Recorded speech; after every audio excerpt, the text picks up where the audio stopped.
Ce matin-là, je ne cherchais rien. J'aidais simplement une collègue à réserver une chambre d'hôtel pour un séminaire. Une tâche banale, presque mécanique. J'ai ouvert le site, tapé le nom de l'établissement, puis, par réflexe, celui de mon mari, Paul Duval, juste pour vérifier s'il avait déjà séjourné là-bas lors de ses déplacements professionnels. Un geste anodin, presque tendre. Mais l'écran m'a renvoyé quelque chose que je n'attendais pas. Une réservation existait déjà. Même nom, même carte bancaire, même date, sauf qu'il y avait 2 occupants, et le second prénom n'était pas le mien. Élodie. Ce mot seul sur l'écran blanc a tout effacé autour de moi. Le bureau, les voix dans le couloir, le bourdonnement familier de la salle des professeurs. Tout s'est figé. J'ai relu la ligne plusieurs fois, comme si les lettres pouvaient se réorganiser et former autre chose, n'importe quoi d'autre. Mais elles restaient immobiles, froides, implacables. Je me suis sentie glisser. Pas de colère, pas encore. Juste un vertige profond, une sensation de vide qui montait du ventre. Mon cœur battait trop vite, trop fort. J'ai posé la main sur le bord du bureau pour me retenir, pour ne pas vaciller. L'homme que j'aimais depuis 25 ans venait de devenir un inconnu. Son visage est apparu dans mon esprit, familier, rassurant, terriblement lointain soudain. Je ne savais plus qui il était. Je ne savais plus qui j'étais, moi qui avais partagé chaque jour de ma vie avec lui. Ce n'était qu'une réservation. Quelques lignes dans une base de données. Mais pour moi, c'était l'effondrement d'un monde entier. J'aurais voulu croire à une erreur, à une coïncidence absurde. Mais au fond, quelque chose en moi savait déjà. Le hasard n'existe pas quand il prononce ton nom, avec la voix d'une autre. J'enseigne la littérature depuis presque 30 ans dans un lycée de Lyon. Les visages changent, les saisons se répètent. Et chaque automne, quand les feuilles tombent, je me surprends à relire les mêmes vers de Baudelaire à mes élèves. Il y a quelque chose de rassurant dans cette répétition. Ma vie s'est construite sur ce rythme calme, prévisible, comme une mélodie douce qu'on fredonne sans y penser. Paul, mon mari, est architecte. Il a ce charme discret des hommes qui parlent peu, mais dont tout, dans la posture, la voix, impose une confiance tranquille. Les gens l'apprécient. Moi la première. Il dessine des maisons, des espaces pensés pour durer, pour protéger. C'est ce qu'il a fait avec nous, je crois. Il a bâti notre vie commune comme on construit une maison solide, aux fondations invisibles mais profondes. Nous vivons dans une maison claire, un peu vieillissante, mais belle dans sa simplicité. Le matin, le parfum du café remplit la cuisine. J'aime ce rituel. Le bruit du moulin, la vapeur qui s'élève dans la lumière douce. Paul se lève toujours avant moi, prépare 2 tasses, pose la mienne près de mon livre ouvert. Nous ne parlons pas beaucoup. Nous n'en avons pas besoin. Le silence entre nous est devenu une langue que nous maîtrisons parfaitement. Le dimanche, nous marchons le long du Rhône. Parfois, il me prend la main. Ce geste, devenu presque automatique, me touche encore. L'été, nous descendons en Provence, dans un petit village aux murs ocres, où le temps semble suspendu. Paul photographie les façades. Moi, je lis sur la terrasse. Nous ne parlons pas de grandes choses. Nous existons simplement, côte à côte, comme 2 arbres qui ont grandi ensemble et dont les branches se sont entrelacées sans effort. Notre fille, Laura, vit à Paris maintenant. Elle me manque, bien sûr, mais son indépendance me rend fière. Quand elle était petite, je la regardais dormir et je me disais que c'était cela, le bonheur. Protéger quelqu'un sans l'étouffer. Aujourd'hui, Elle a sa propre vie, ses propres rêves. Et moi, dans le silence retrouvé de la maison, j'ai redécouvert une forme de paix. Le soir, j'aime m'asseoir dans le jardin, écouter les grillons, sentir la chaleur du jour qui s'éteint lentement. Parfois, j'ai l'impression d'être spectatrice de ma propre existence, comme si tout était parfaitement à sa place.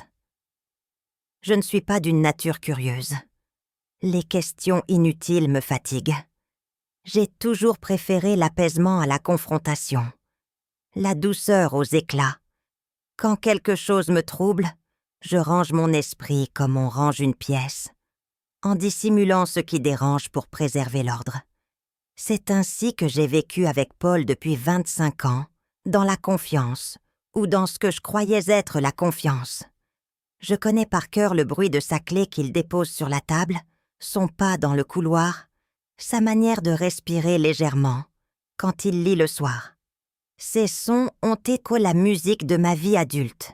Ils m'ont bercée, protégée, peut-être aussi endormie. Si on m'avait demandé ce que j'attendais de l'avenir, j'aurais répondu sans hésiter que tout continue ainsi. Je ne rêvais pas de changement, encore moins d'aventure. Le bonheur, pour moi, se trouvait dans la constance, le même café, la même main, la même lumière du matin. J'ignorais alors que cette sérénité cachait une ombre, déjà présente, déjà prête à tout bouleverser. Les choses ont commencé à changer de manière presque imperceptible. Paul partait plus souvent en déplacement. Des projets urgents, disait-il. Des chantiers qui nécessitaient sa présence. Bordeaux, Marseille, parfois Strasbourg. Je ne posais pas de questions. Pourquoi l'aurais-je fait? Il rentrait fatigué, mais souriant, et la vie reprenait son cours habituel. Pourtant, quelque chose s'était installé entre nous. Une légère distance, comme un voile transparent qu'on ne remarque qu'en cherchant bien. Il oubliait des détails, des petites choses. D'abord, le nom d'un restaurant où il avait déjeuné, la date exacte de son retour. Une fois, il m'a parlé d'une réunion le mardi, puis plus tard, il a mentionné le mercredi. J'ai cru à de la fatigue. Je me suis dit qu'il travaillait trop. Son téléphone est devenu une présence étrange dans notre quotidien. Avant, il le laissait traîner sur la table, l'écran visible, sans importance. Maintenant, il le retournait face contre le bois. Il répondait aux messages dans une autre pièce. Quand il recevait un appel, il sortait dans le jardin, même en hiver, même sous la pluie. Il revenait en souriant, en disant que c'était un client compliqué, un entrepreneur difficile. Je hochais la tête. Je voulais le croire. Un soir, j'ai trouvé un ticket de caisse dans la poche de sa veste. Un restaurant à Lyon, un endroit que je ne connaissais pas. 2 couverts. Je me suis dit qu'il avait déjeuné avec un collègue. Mais pourquoi ne l'avait-il pas mentionné? J'ai rangé le ticket sans rien dire, en essayant de chasser l'inconfort qui montait en moi. Puis il y a eu cette voix. Un matin, son téléphone a vibré sur la table pendant qu'il était sous la douche. J'ai jeté un coup d'œil machinalement. Un message. Quelques mots seulement, mais suffisants pour me glacer. « Tu me manques, à ce soir. » Pas de nom, juste un cœur. J'ai posé le téléphone exactement où il était, les mains tremblantes. Quand il est sorti de la salle de bain, je lui ai souri. Il m'a embrassé sur le front, comme d'habitude, et il est parti travailler. Je n'ai rien dit, pas ce jour-là, ni les jours suivants. Je me suis convaincue qu'il devait y avoir une explication rationnelle. Peut-être une collègue trop familière, peut-être un malentendu. Je refusais de creuser parce que creuser signifiait accepter que quelque chose n'allait pas, et je ne voulais pas que quelque chose n'aille pas. Un autre jour, il m'a dit qu'il partait à Bordeaux pour 3 jours. J'ai hoché la tête, comme toujours. Mais le soir, en rangeant ses affaires, j'ai remarqué son GPS encore allumée dans la voiture. Par curiosité, j'ai regardé l'historique. Pas Bordeaux. Grenoble. Il était allé à Grenoble. Mon cœur s'est serré. J'ai refermé l'écran, les mains moites. Pourquoi mentir sur une destination? Pourquoi inventer un lieu alors qu'un autre existait déjà?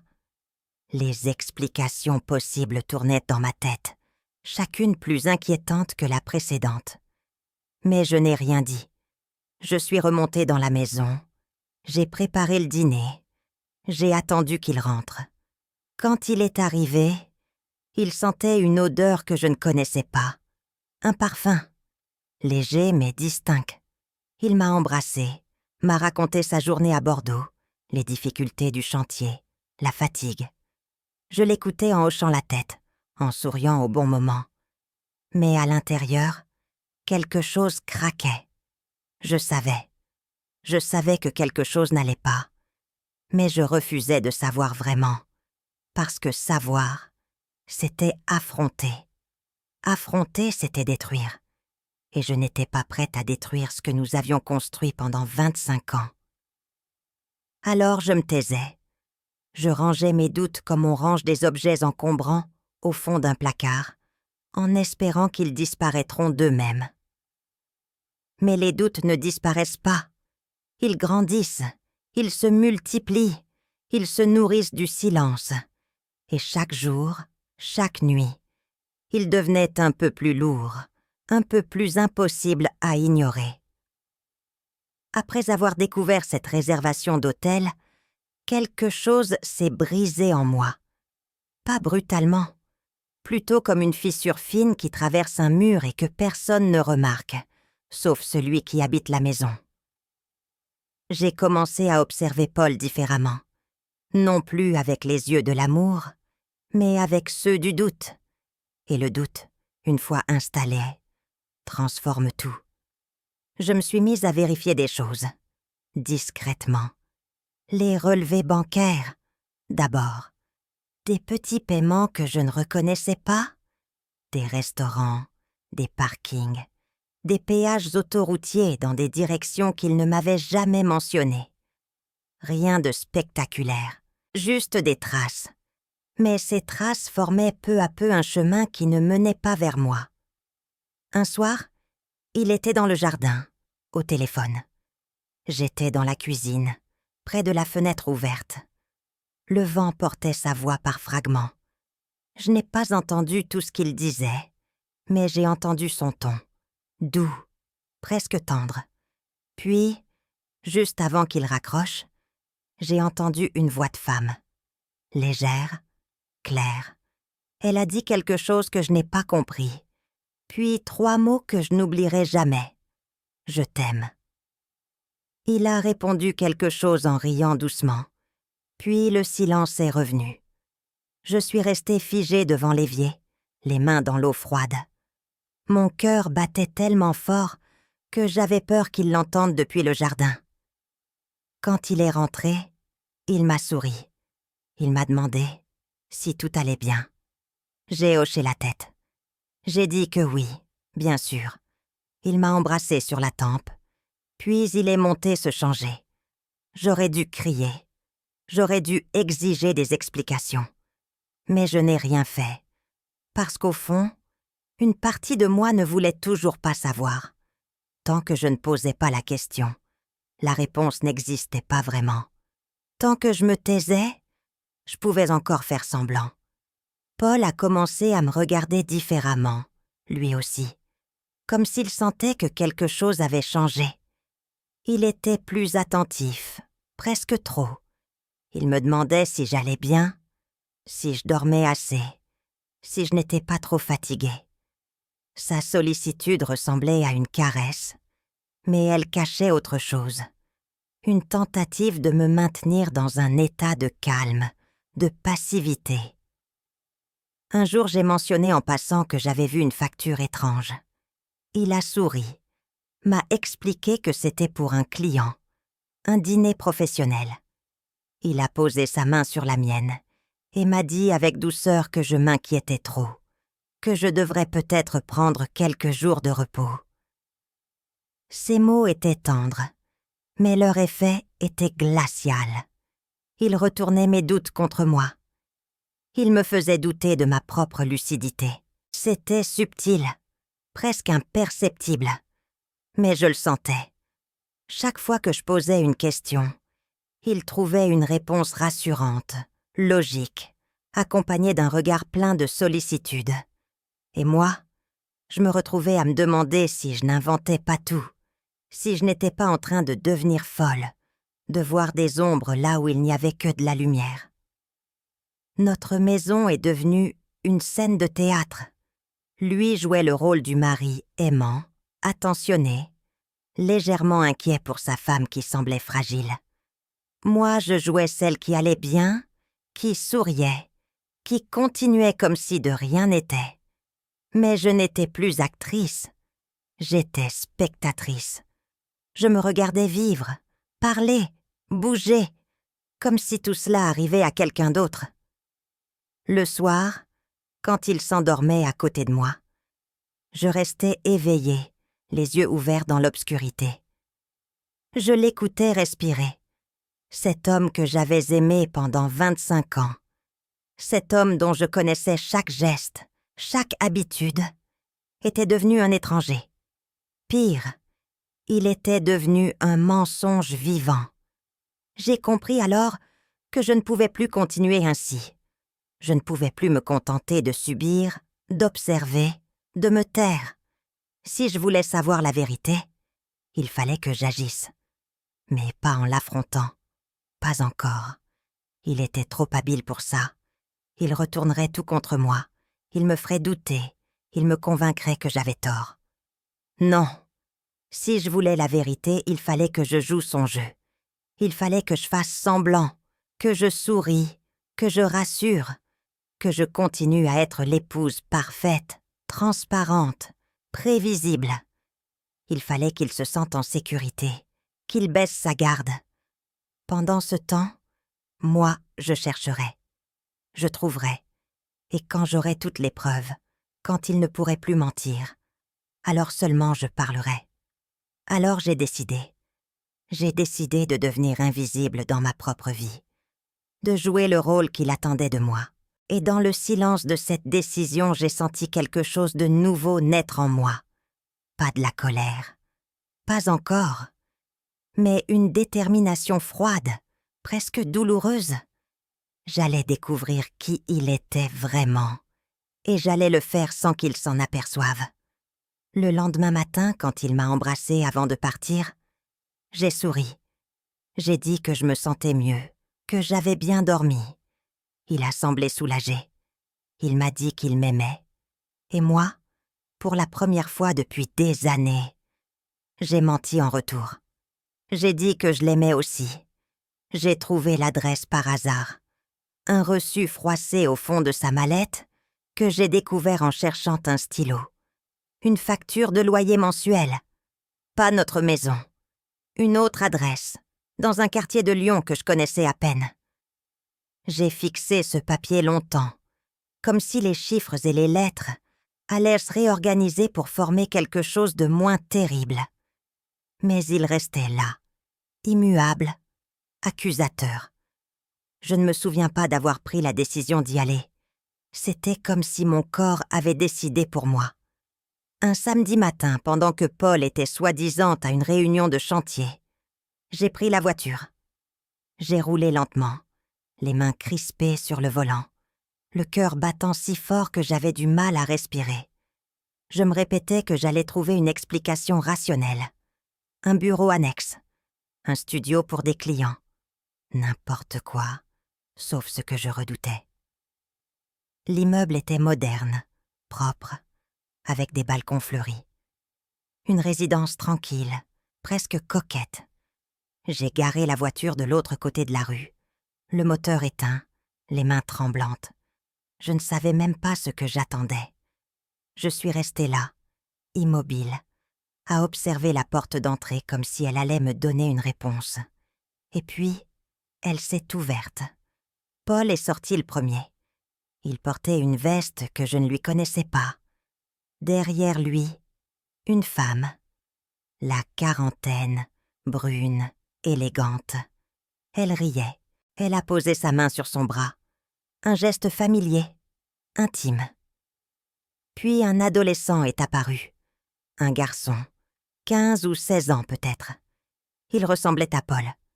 Les mêmes yeux, la même démarche, le même sourire. Le monde s'est arrêté. Je les ai regardés descendre les marches ensemble, comme une famille. Paul a s'ébouriffé les cheveux du garçon, avec affection. La femme lui a tendu quelque chose, des clés, peut-être. Et il les a embrassés tous les deux avant de monter dans une voiture. Pas la sienne. Une autre voiture. Une voiture que je ne connaissais pas. J'ai eu l'impression que le sol se dérobait sous moi. Mes mains agrippaient le volant si fort que mes jointures étaient blanches. J'avais envie de vomir. J'avais envie de crier. Mais aucun son ne sortait. Je restais là, paralysée, à regarder cette scène qui détruisait tout ce que j'avais cru savoir. Ce n'était pas une aventure. Ce n'était pas une erreur passagère, un moment de faiblesse. C'était une vie, une autre vie, complète, avec une femme, un enfant, des rituels, des habitudes. Une vie parallèle à la nôtre, aussi réelle, peut-être même plus réelle que celle qu'il partageait avec moi. Paul est reparti. La femme et le garçon sont rentrés dans l'immeuble. Et moi, je suis restée assise dans ma voiture, incapable de bouger.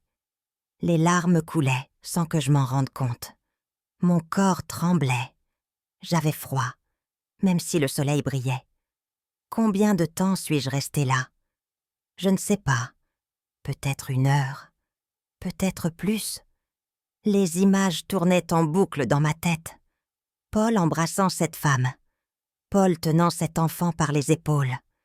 Paul vivant une existence dont je ne faisais pas partie.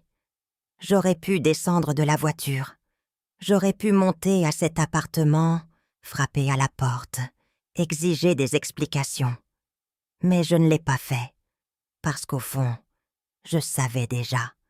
Les explications ne changeraient rien. Les mots ne répareraient rien. Alors je suis partie. J'ai démarré la voiture et je suis rentrée chez moi, chez nous. Dans cette maison qui n'était plus qu'un mensonge parmi d'autres.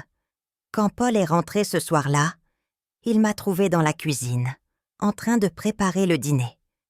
Il m'a embrassée sur la joue, m'a demandé comment s'était passée ma journée.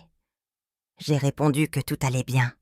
Il a parlé de sa réunion, des problèmes sur le chantier, de la fatigue.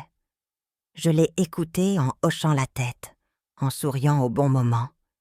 Exactement comme avant. Mais quelque chose avait changé. Quelque chose d'irréversible.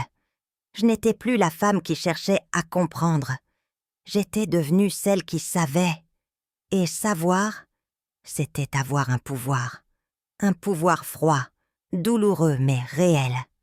Cette nuit-là, allongée dans le noir à côté de lui, j'ai pris une décision. Je n'allais pas le confronter. Pas encore. Je n'allais pas pleurer, supplier, demander pourquoi. Non. J'allais chercher. J'allais découvrir toute la vérité, chaque détail, chaque mensonge, chaque secret. Et quand j'aurai tout, alors seulement, je parlerai. Le lendemain matin, quand il s'est réveillé, je lui ai souri. Je lui ai préparé son café. Et j'ai commencé mon enquête. Les jours qui ont suivi cette découverte sont devenus une spirale. Je me levais, je m'habillais, j'allais travailler, je rentrais à la maison. En apparence, rien n'avait changé. Mais à l'intérieur, tout s'effondrait. J'avais l'impression de me regarder vivre depuis l'extérieur, comme si mon corps continuait à fonctionner pendant que mon esprit se désintégrait lentement. J'ai commencé à fouiller, méthodiquement, froidement. Les tiroirs qu'il fermait à clé, j'ai trouvé les clés. Les documents qu'il cachait au fond de son bureau, je les ai photographiés. J'ai découvert des relevés bancaires d'un compte que je ne connaissais pas, des virements réguliers vers cette adresse de Lyon, Des paiements pour des assurances, des factures d'électricité, de téléphone. Tout était là, organisé, structuré. Une vie entière, soigneusement dissimulée. Il y avait aussi des photos, dans une enveloppe, au fond d'un placard. Des photos d'eux, de cette femme, Élodie, comme je l'ai appris plus tard. Du garçon, Mathis. Des vacances ensemble, des anniversaires, des dîners en famille. Paul souriait sur chaque image. Un sourire que je connaissais bien, le même qu'il me donnait à moi. Je me suis demandé s'il avait la même collection de photos avec nous. Si nous étions interchangeables dans sa tête. 2 vies parallèles, 2 femmes, 2 mensonges parfaitement équilibrés. J'oscillais entre la rage et une tristesse si profonde qu'elle me vidait de toute force. Certains matins, je me réveillais avec une colère brûlante. Comment avait-il pu faire ça? Comment avait-il pu nous mentir à toutes les deux pendant des années? D'autres jours, je me sentais simplement perdue, comme une enfant abandonnée qui ne comprend pas ce qu'elle a fait de mal. Je cherchais des excuses pour lui. Peut-être qu'il nous aimait toutes les deux. Peut-être qu'il était piégé. Peut-être qu'il souffrait autant que moi. Mais la pitié ne durait jamais longtemps. Elle se dissolvait toujours dans la colère. Paul a commencé à sentir que quelque chose n'allait pas. Je le voyais dans ses regards. Il m'observait avec une attention nouvelle, presque nerveuse. Il posait des questions anodines, mais son ton trahissait une inquiétude sourde. Avais-je besoin de quelque chose? Étais-je sûre que tout allait bien? Il devenait plus attentif, mais aussi plus contrôlant. Il vérifiait où j'allais, ce que je faisais. Il me demandait si j'avais parlé à quelqu'un, si j'avais des projets. Un soir, il a trouvé une facture que j'avais laissée traîner volontairement. Une facture de l'immeuble où vivait son autre famille. Je voulais voir sa réaction. Il est devenu blanc, puis rouge. Il a essayé de garder son calme, mais sa voix tremblait légèrement quand il m'a demandé d'où je tenais ça. J'ai répondu calmement que je l'avais trouvé dans ses affaires. Il a serré les mâchoires. Il m'a dit que c'était pour un client, un projet immobilier. Il a haussé le ton. Il m'a accusé de fouiller dans ses affaires, de ne pas lui faire confiance. Il a renversé la situation comme toujours. Mais cette fois, je n'ai pas cédé. Je l'ai regardé droit dans les yeux et j'ai dit simplement que je voulais comprendre. Il est sorti en claquant la porte. Les jours suivants, l'atmosphère est devenue insupportable. Nous nous parlions à peine. Il rentrait tard, repartait tôt. Quand nous étions dans la même pièce, le silence était lourd, électrique. J'avais peur de lui parfois. Pas physiquement, mais psychologiquement. Il avait ce regard qui me faisait douter de tout, qui me faisait croire que j'étais folle, paranoïaque, injuste. Et puis, un après-midi, je l'ai vue. Élodie. Par hasard. Ou peut-être pas. J'étais dans un café près du lycée. Elle est entrée avec une amie. Elles se sont assises à 2 tables de moi. Je l'ai observée. Elle était belle, élégante. Elle riait facilement. Elle semblait heureuse. J'ai eu envie de m'approcher, de lui dire qui j'étais, de lui demander si elle savait. Mais je suis restée immobile, paralysée. Quand elle est partie, j'ai pleuré dans les toilettes du café, silencieusement, les mains tremblantes.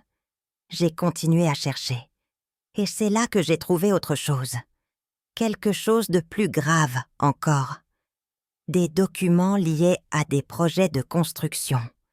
Des contrats avec des entreprises que je ne connaissais pas. Des montants énormes, des transferts vers des comptes offshore. Paul n'était pas qu'un architecte. Il était impliqué dans quelque chose de plus sombre. Des appels d'offres truqués, des pots de vin, des commissions illégales. La mairie était mentionnée. Des noms de responsables politiques apparaissaient. Et son autre famille, Élodie, était liée à l'une de ses entreprises. Elle travaillait dans l'administratif pour une société écran. Tout était connecté. Sa double vie n'était pas seulement sentimentale. Elle servait à couvrir des transactions illégales. J'ai compris alors que je n'avais pas seulement découvert une trahison. J'avais découvert une fraude, un système. Et moi, sans le savoir, j'en faisais partie. J'étais la façade respectable, la femme du couple modèle, celle qui donnait à Paul l'image d'un homme de famille, intègre, digne de confiance. Cette révélation m'a presque brisée. Je ne dormais plus, je ne mangeais presque plus. J'étais hantée par les images, les documents, les mensonges qui s'accumulaient. Mon esprit tournait en boucle.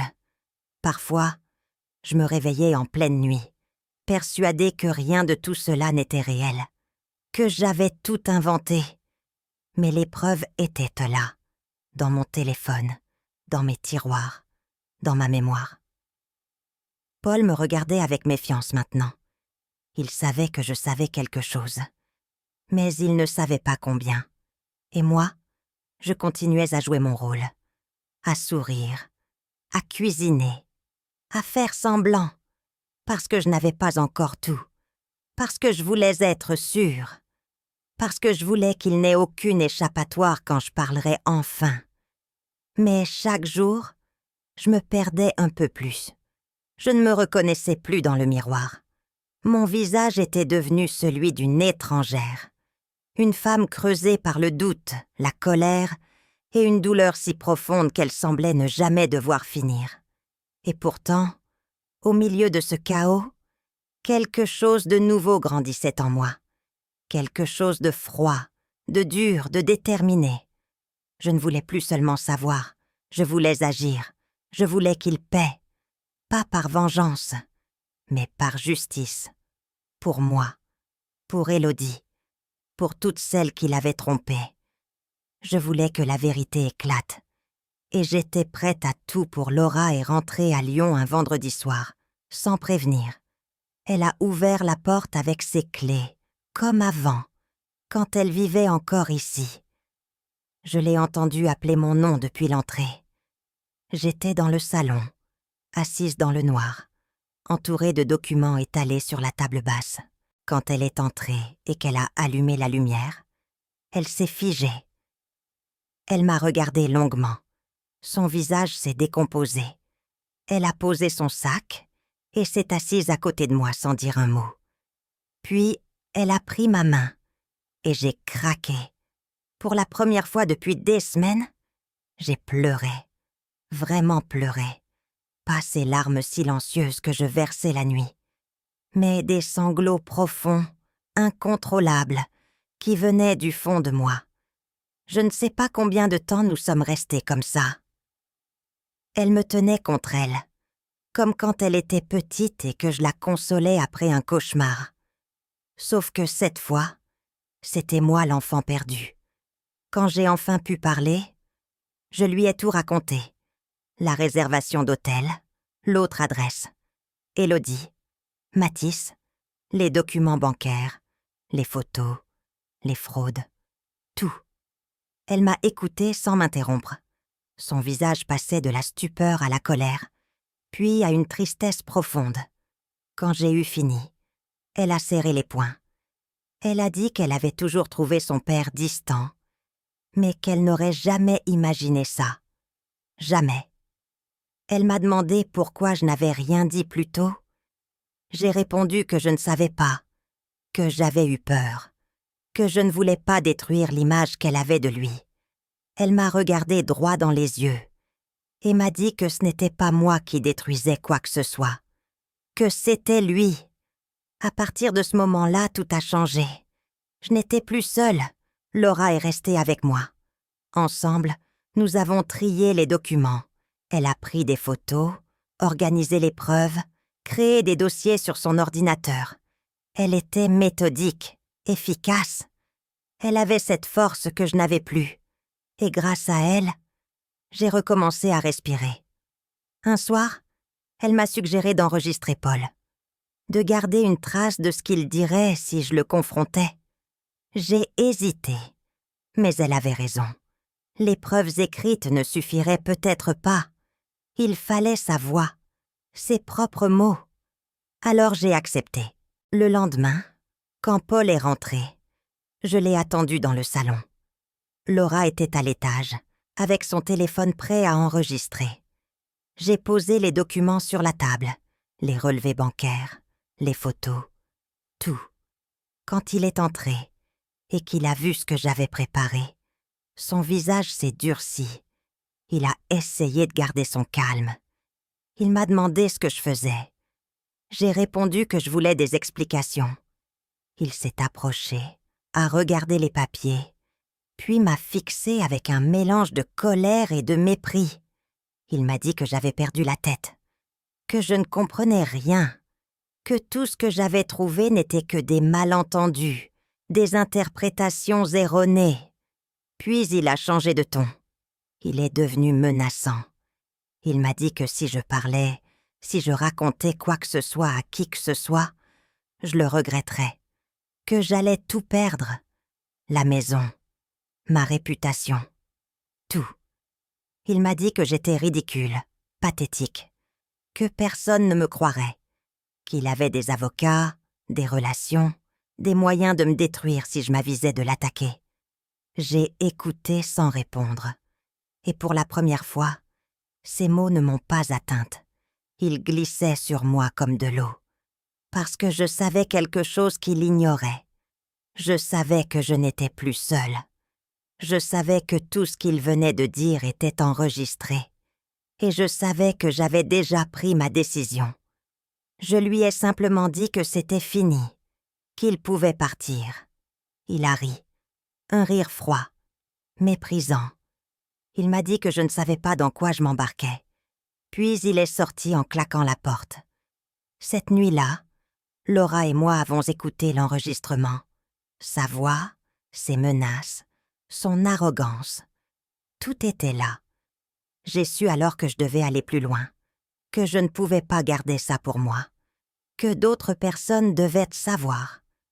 Je me suis souvenue d'une ancienne élève, Claire, devenue journaliste d'investigation.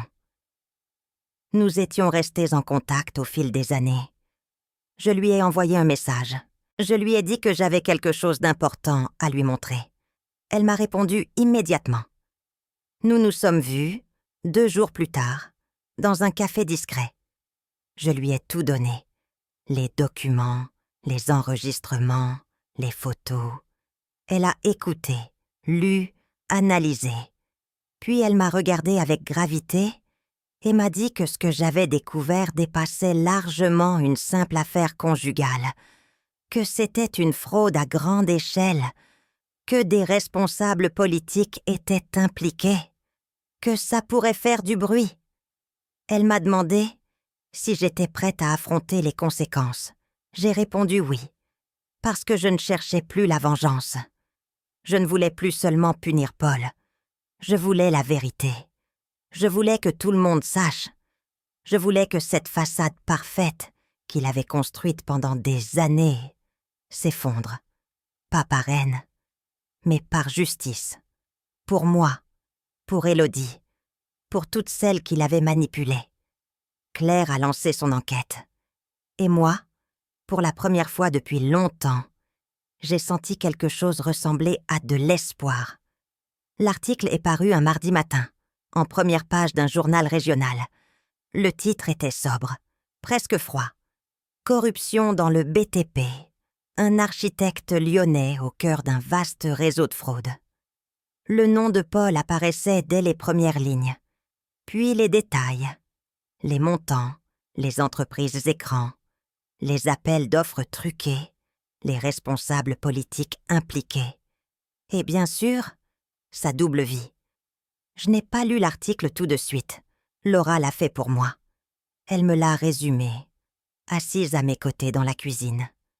Sa voix était calme, mais je sentais l'émotion qui vibrait en dessous.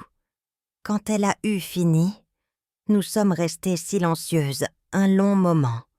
Puis, elle m'a pris la main et m'a dit que c'était fini, que justice était faite. Les jours suivants ont été un tourbillon. Les journalistes ont essayé de me contacter. Certains ont sonné à la porte. J'ai refusé de parler au début, mais Claire m'a convaincue qu'il était important que je m'exprime. Pas pour me justifier, mais pour dire ma vérité, pour que mon silence ne soit pas interprété comme de la complicité. Alors j'ai accepté une interview, une seule, dans un café discret, loin des regards. Le journaliste était respectueux. Il m'a posé des questions simples. Comment avais-je découvert la vérité? Qu'est-ce que je ressentais? Pourquoi avoir décidé de parler? J'ai répondu calmement. Je lui ai dit que je ne cherchais pas la vengeance, que ce qui m'importait, ce n'était pas ce que Paul avait fait, mais ce que j'avais ôté pendant toutes ces années où je me taisais. Une femme qui avait préféré l'illusion à la vérité. Une femme qui avait eu peur de poser les bonnes questions. Je lui ai dit que j'avais perdu beaucoup de choses. Ma confiance, ma naïveté, mon sentiment de sécurité. Mais que j'avais gagné quelque chose de plus précieux. Ma dignité. L'interview a été publiée quelques jours plus tard. Les réactions ont été nombreuses. Certaines personnes m'ont soutenue. D'autres m'ont jugée. Mais je m'en fichais. Parce que pour la première fois depuis longtemps, je me sentais en paix avec moi-même. Élodie m'a contactée. Par message d'abord. Puis nous nous sommes vus. C'était étrange, douloureux, mais nécessaire. Elle ne savait rien de moi. Paul lui avait dit qu'il était divorcé depuis des années, qu'il vivait seul, qu'elle était la seule. Elle aussi avait été trompée. Elle aussi avait cru à un mensonge. Nous avons pleuré ensemble. 2 femmes brisées par le même homme. 2 femmes qui avaient perdu des années à croire en quelqu'un qui n'existait pas. Nous avons décidé de témoigner ensemble, devant la justice. Nos déclarations ont été versées au dossier. Paul a été convoqué, interrogé, mis en examen pour corruption, fraude fiscale, blanchiment d'argent. Sa carrière s'est effondrée. Ses contrats ont été annulés. Ses partenaires l'ont abandonné. Ses amis se sont détournés de lui. Je l'ai croisé une dernière fois, au tribunal. Il avait vieilli. Son visage était marqué, ses yeux éteints. Il m'a regardé de loin. J'ai soutenu son regard. Il n'y avait plus de colère en moi. Plus de tristesse non plus. Juste une sorte de vide paisible. Il a détourné les yeux le premier. Les médias ont continué à parler de l'affaire pendant des semaines. Puis, peu à peu, l'attention s'est déplacée ailleurs. La vie a repris son cours. Mais pas la même vie. Une vie différente. Une vie où je n'avais plus à me cacher. Une vie où je pouvais enfin respirer. Paul a perdu sa liberté, sa réputation, sa carrière. Mais moi, étrangement, j'avais gagné quelque chose. Pas la vengeance. Pas la satisfaction de le voir tomber. Non, j'avais gagné le droit de me regarder dans un miroir sans détourner les yeux. J'avais gagné le droit d'être fière de moi. Parce que j'avais choisi la vérité. Même quand elle faisait mal. Même quand elle détruisait tout ce que j'avais construit. Et c'était suffisant. 6 mois ont passé. Peut-être plus. Le temps a repris une forme différente. Plus lente, plus douce. Je vis seule maintenant, dans un petit appartement près du parc de la Tête d'Or. Les fenêtres donnent sur les arbres. Le matin, j'entends les oiseaux. C'est un bruit que j'avais oublié. J'ai repris mon travail au lycée. Mais j'ai proposé un nouveau cours. Quelque chose qui me tenait à cœur. Littérature et sincérité. Nous lisons des textes où les auteurs osent dire la vérité. Montaigne, Rousseau, Annie Ernaux. Mes élèves posent des questions que je n'aurais jamais osé poser à leur âge. Ils parlent de mensonges, de masques, de ce qu'on cache pour être aimé. Et moi, je les écoute avec une attention nouvelle, parce que je comprends maintenant ce qu'ils cherchent. la permission d'être vrai. L'autre jour, une élève m'a demandé si on pouvait vraiment se reconstruire après avoir été trahi. Je n'ai pas répondu tout de suite. J'ai réfléchi, puis je lui ai dit que oui, pas en oubliant, pas en effaçant, mais en acceptant que ce qui s'est passé fait désormais partie de nous et qu'on peut choisir ce qu'on en fait. Laura vient me voir souvent. Nous marchons le long du Rhône, comme je le faisais autrefois avec Paul. Mais cette fois, les silences sont légers. Il n'y a plus de poids, plus de non-dits. Nous parlons de tout, de rien. Parfois nous rions, et ce rire, je le reconnais à peine. C'est le mien, celui que j'avais perdu. Ce matin, je me suis réveillée tôt. La lumière entrait par la fenêtre, douce et claire. Je suis restée allongée un moment, à écouter le silence. Avant, le silence me terrifiait. Il était lourd, accusateur. Maintenant, il est apaisant. Il sonne juste, comme une vérité qu'on n'a plus besoin de fuir. Je me suis levée, j'ai préparé mon café. J'ai ouvert la fenêtre. L'air était frais. J'ai souri, pas par politesse, pas pour rassurer quelqu'un, juste parce que, pour la première fois depuis longtemps, j'étais heureuse d'être là, heureuse d'être moi. Je ne sais pas ce que l'avenir me réserve. Peut-être rien d'extraordinaire. Peut-être simplement cette vie-là. Simple, vraie, sans mensonge, sans masque. Et c'est suffisant. Parce que maintenant je sais une chose. La trahison ne m'a pas détruite. Elle m'a libérée. Elle m'a appris que la vérité, même douloureuse, est toujours préférable au mensonge. Que la solitude, quand elle est choisie, est une force. Que je n'ai besoin de personne pour exister. Je m'appartiens enfin. Et ça, personne ne pourra me le reprendre.